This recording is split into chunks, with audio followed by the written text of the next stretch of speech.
ሰላም እንዴት ናችሁ? የቢኒ ቲዩብ ነው። ታሪኩን ከወደዳችሁት ላይክ እንዲሁም ሰብስክራይብ አድርጉ ማለት ነው። ዛሬ ደግሞ ይዤላችሁ የመጣሁት የአንድ ታዋቂ የአልበርት አንስታይን የህይወትን ታሪክ ይመለከታል። አልበርት አንስታይን ከ1879 እስከ 1955 አልበርት አንስታይን በታሪክ ውስጥ እጅግ ተደናቂና ተጽዕኖ ፈጣሪ ከሆኑ የፊዚክስ ሊቃውንት መካከል አንዱ ነው። የዘመናዊ ፊዚክስ አባት በመባል የሚታወቀው አንስታይን በተለይ በአንጻራዊነት ቲዎሪ ወይም ቲዎሪ ኦፍ ሪላቲቪቲ ይታወቃል። የቀደምት ህይወትና ታሪኩን ስንመለከት አልበርት አንስታይን እንደ አውሮፓውያን አቆጣጠር ማርች 14 ቀን በ1879 በጀርመን ግዛት ኡልም በተባለች ከተማ ተወለደ። በአይሁድ ቤተሰብ ውስጥ ያደገው አንስታይን በልጅነቱ ንግግር ለመጀመር የዘገየ ቢሆንም ለሂሳብና ለሳይንስ ከፍተኛ ፍላጎት ነበረው። ትምህርቱን በሙኒክና በኋላም በስዊዘርላንድ ቀጥሏል። በ1900 ዓመተ ምህረት ከዙሪክ ፖሊቴክኒክ በዲፕሎማ ተመርቋል። ተአምረኛው ዓመት በ1905 አንስታይን በስዊዘርላንድ የፓተንት ቢሮ ውስጥ በረዳትነት እየሰራ ሳለ በ1905 4 ዝነኛ የሳይንስ ጽሑፎችን አሳተመ። ይህ ዓመት በሳይንስ ታሪክ ተአምረኛው ዓመት ተብሎ ይጠራል። እነዚህ ጽሑፎች የሚከተሉትን ይዘው ነበር።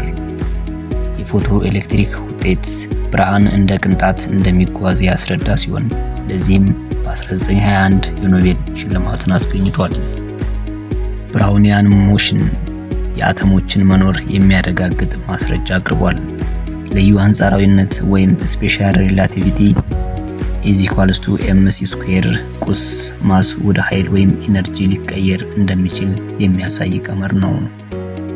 አጠቃላይ አንጻራዊነት ወይም ጄኔራል ሪላቲቪቲ በ1915 አንስታይን አጠቃላይ አንጻራዊነት የተባለውን ቲዎሪ ያቀረበ። ይህ ቲዎሪ ስበት ወይም ግራቪቲ በጠፈርና በጊዜ ስፔስ ታይም ላይ የሚፈጠር መታጠፍ መሆኑን አስረዳ። ይህ ግኝት ቀደም ሲል የነበረውን የኒውተን የስበት ሕግ በአዲስ መልክ የለወጠ ታላቅ ስራ ነበር። ወደ አሜሪካ በተሰደደበት ጊዜ በጀርመን የናዚ ፓርቲ ወደ ስልጣን ሲመጣ በአይሁድነቱ ምክንያት ጫና የበረታበት አንስታይን በ1933 ወደ አሜሪካ ተሰደደ። በፕሬስተን የላቀ ጥናት ተቋም ወይም ኢንስቲትዩት ፎር አድቫንስድ ስተዲ ውስጥ እስከ ህይወቱ ፍጻሜ ድረስ ሰርቷል። የሰላም ጥሪና ማህበራዊ ተሳትፎን ስንመለከት ምንም እንኳን የእሱ ሳይንሳዊ ግኝት የአቶሚክ ቦምብ መስራት መነሻ ቢሆንም አንስታይን የሰላም ተሟጋች ነበር። የጦር መሳሪያ ውድድርን ይቃወም ነበረ። እንዲሁም ለሰብአዊ መብቶችና ለፍትህ ድምጹን ያሰማ ነበር። አልበርት አንስታይን ሚያዝያ 18 ቀን በ1955 ዓመተ ምህረት በፕሪስተን ሆስፒታል ከዚህ ዓለም በሞት ተለየ። የእሱ ስራዎች ዛሬም ድረስ ለጠፈር ምርምር፣ ለጂፒኤስ ቴክኖሎጂና ለኳንተም ሜካኒክስ ጥናት መሰረት ናቸው። ስሙ ዛሬም ድረስ በዓለም ዙሪያ የብልህነት ወይም የጂኒየስ መገለጫ ሆኖ ይጠቀሳል። ምናብ ከእውቀት የበለጠ አስፈላጊ ነው፣ እውቀት ውስን ነውና ይላል አልበርት አንስታይን። ሌላ እንዲሰራላችሁ የምትፈልጉት ካለ ኮሜንት ላይ አስቀምጡልኝ።